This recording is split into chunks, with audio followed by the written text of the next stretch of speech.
السلام علیکم ناظرین، آج میں سجدے کی فضیلت بیان کر رہا ہوں۔ ہم سے ابو والایمان نے بیان کیا، کہا ہم سے صہیب نے خبر دی، انہوں نے زہری سے، انہوں نے کہا مجھ کو سعید بن مسیب اور عطا بن یزید لیثی نے خبر دی، ان دونوں سے ابو ہریرہ رضی اللہ عنہ تعالیٰ نے بیان کیا۔ لوگوں نے عرض کیا، یا رسول اللہ، ہم قیامت کے دن اپنے مالک کو دیکھیں گے؟ آپ صلی اللہ علیہ وسلم نے فرمایا، 14ویں رات کے چاند دیکھنے میں کیا تم کو شک رہتی ہے جب اس پر ابر نہ ہو، مطلع صاف ہو؟ انہوں نے کہا، ہرگز نہیں یا رسول اللہ۔ آپ صلی اللہ علیہ وسلم نے فرمایا، بھلا سورج کے دیکھنے میں تم کو کچھ شبہ رہتا ہے اور ابر نہ ہو؟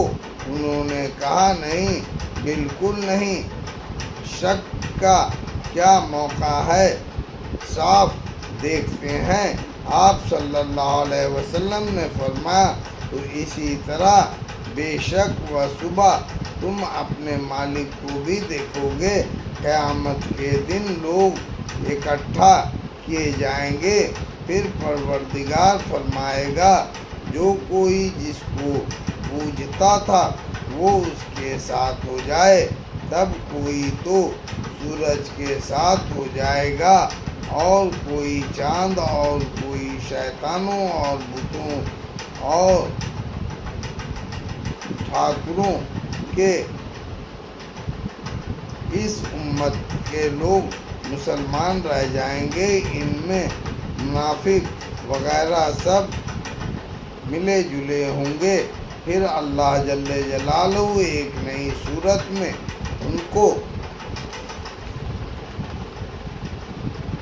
ان کے پاس آئے گا اور فرمائے گا، میں تمہارا خدا ہوں، اور کہیں گے، ہم یہیں رہیں گے جب تک ہمارا مالک آئے۔ جب ہمارا مالک آئے گا تو ہم اس کو پہچان لیں گے۔ پھر اللہ تعالیٰ اگلی صورت میں ان کے پاس آئے گا اور فرمائے گا، میں تمہارا خدا ہوں۔ وہ کہیں گے، بے شک تو ہمارا خدا ہے۔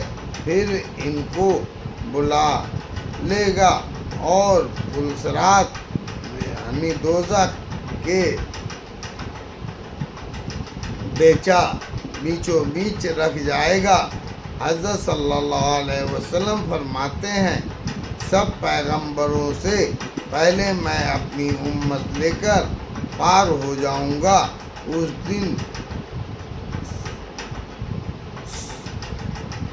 100 پیغمبر سوا پیغمبروں کے کوئی بات نہ کر سکے گا، اور پیغمبر بھی بات کیا یہی دعا کریں گے، یا اللہ بچائیو۔ اور دیکھو، دوزخ میں شادان کے کانٹوں کی شکل کے انکڑے ہوں گے۔ تم نے شادان کا کانٹا دیکھا ہے؟ صحابہ رضی اللہ تعالیٰ نے عرض کیا، جی ہاں دیکھا ہے۔ آپ صلی اللہ علیہ وسلم نے فرمایا، بس وہ انکڑے اسی شادان کے کانٹے کی شکل کے ہوں گے، مگر اتنے بڑے کہ اللہ ہی ان کی برائی جانتا ہے۔ وہ لوگوں کو ان کے اعمال کے موافق جھپٹ لیں گے۔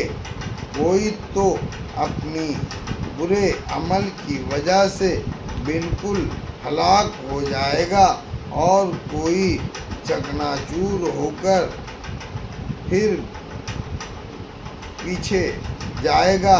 جب اللہ تعالیٰ دوزخیوں میں سے بعضوں پر رحم کرنا چاہے گا تو فرشتوں کو حکم دے گا، دیکھو دوزخ کی طرف جاؤ، اور جو اللہ کو پوچھتا تھا اس کو نکال لو۔ فرشتے ایسا محت یعنی لوگوں کو نکال لیں گے اور سجدے کے نشان سے دوزخیوں میں ان کو پہچان لیں گے، اور اللہ تعالیٰ نے دوزخ پر حرام کر دیا ہے، وہ سجدے کا مقام نہیں کھا سکتی، تو یہ لوگ دوزخ سے نکالے جائیں گے۔ آدمی کا سارا بدن آگ کھا لے گی پر سجدے کی نشان رہ جائے گا۔ یہ لوگ کوئلہ کی طرح جلے ہوئے دوزخ سے نکلیں گے، پھر ان پر آب حیات ڈالا جائے گا تو اس طرح ابھر آئیں گے جیسے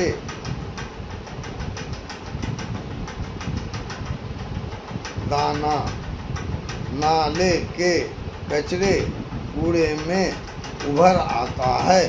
پھر اللہ تعالیٰ حساب کتاب شروع کرے گا، بندوں کا فیصلہ چکا دے گا، اور ایک شخص بہشت اور دوزخ کے بیچ میں رہ جائے گا۔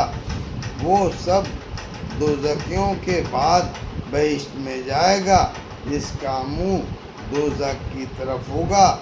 وہ عرض کرے گا، میرے مالک، میرا منہ دوزخ کی طرف سے پھیر دے، کیونکہ اس کی بدبو مجھ کو مار ڈالتی ہے اور اس کی چمک مجھے جلائے دیتی ہے۔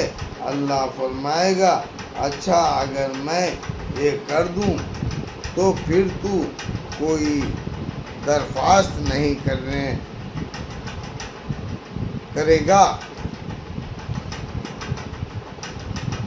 وہ عرض کرے گا، ہرگز نہیں، تیری بزرگی کی قسم، اور جیسے جیسے اللہ تعالیٰ چاہے گا وہ قول قرار کرے گا۔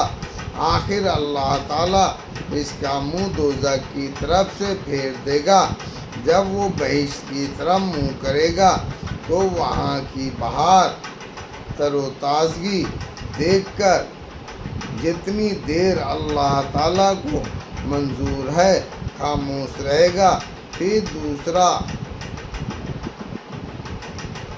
معاوضہ کرے گا، مالک میرے، مجھ کو بہشت کے دروازے تک پہنچا دے، وہاں پڑا رہوں گا۔ اللہ تعالیٰ فرمائے گا، تو نے کیا قول قرار کیے تھے کہ اب میں کوئی اور درخواست نہیں کروں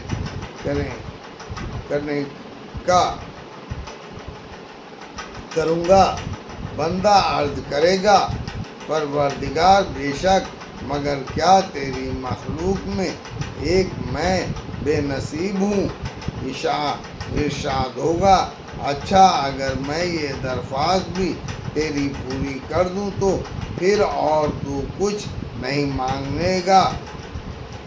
عرض کرے گا، ہرگز نہیں، تیری بزرگی کی قسم، میں اب کچھ نہیں مانگوں گا، اور جو اللہ تعالیٰ کو منظور ہے ویسے قول قرار کرے گا۔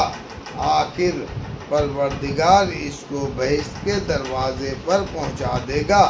جب بہشت کے دروازے پر پہنچے گا، وہاں کی بہار، رونق، تازگی، فرحت دیکھ کر جتنی دیر اللہ تعالیٰ کو منظور ہے خاموش رہے گا، پھر تیسرا معاوضہ کرے گا، پروردگار مجھ کو بہشت میں پہنچا دے۔ اللہ تعالیٰ فرمائے گا، آدم کے بیٹے، تجھ پر افسوس، تو ایسا دعا باز کیوں بن گیا؟ ارے کیا تو نے ایسے قول قرار نہیں کیے تھے کہ اب میں کوئی درخواست نہیں کروں گا؟ وہ عرض کرے گا، بے شک کیے تھے، مگر مالک میری، مجھ کو اپنی ساری مخلوق میں بے نصیب مت بنا۔ یہ سن کر اللہ تعالیٰ ہنس دے گا اور اس کو بہشت میں جانے کی پروانگی دے دے گا اور فرمائے گا، آرزو وہیں کر، یہ ہونا وہ ہونا جب سب آرزوئیں ختم ہو جائیں گی تو ارشاد ہوگا یہ بھی تو مانگ، یہ بھی تو مانگ، خود پروردگار اس کو یاد دلائے گا۔ جب سب عذر میں کر چکے گا تو پروردگار فرمائے گا یہ سب تجھ کو دیں اور اتنی اور اتنی۔ اور سعید خدری رضی اللہ عنہ تعالیٰ صحابی نے ابو ہریرہ رضی اللہ عنہ تعالیٰ سے کہا کہ حضرت صلی اللہ علیہ وسلم نے اس حدیث میں یوں فرمایا تھا، اللہ تعالیٰ فرمائے گا یہ سب تجھ کو دیں اور 10 گنی۔ اور تو ابو ہریرہ رضی اللہ تعالیٰ نے کہا مجھے تو یہ یاد نہیں کہ حضرت صلی اللہ علیہ وسلم نے ایسا فرمایا ہو۔ آپ صلی اللہ علیہ وسلم نے یہی فرمایا تھا یہ سب تجھ کو دیں اور اتنی۔ اور ابو سعید رضی اللہ عنہ تعالیٰ نے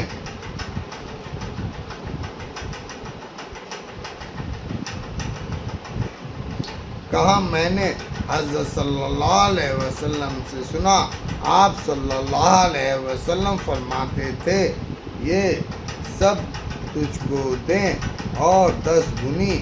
اور 10 گنی سجدے میں دونوں بازو کھلے اور پیٹ کو رانوں سے الگ رکھے۔ ہم سے یحییٰ بن بکیر نے بیان کیا، کہا مجھ سے بکر بن مضر نے، انہوں نے جعفر بن ربیعہ سے، انہوں نے عبد الرحمن بن ہرمزہ سے، انہوں نے عبداللہ بن ملک ابی سجیفہ سے، انہوں نے حضرت صلی اللہ علیہ وسلم سے جب نماز پڑھتے تو سجدے میں اپنے دونوں ہاتھ پہلوؤں سے الگ رکھتے یہاں تک کہ آپ صلی اللہ علیہ وسلم کی مغلو کی سفیدی کھل جاتی۔ اور لیث بن سعد نے کہا مجھ سے بھی جعفر بن ربیعہ نے ایسے ہی حدیث بیان کی۔ اللہ اکبر۔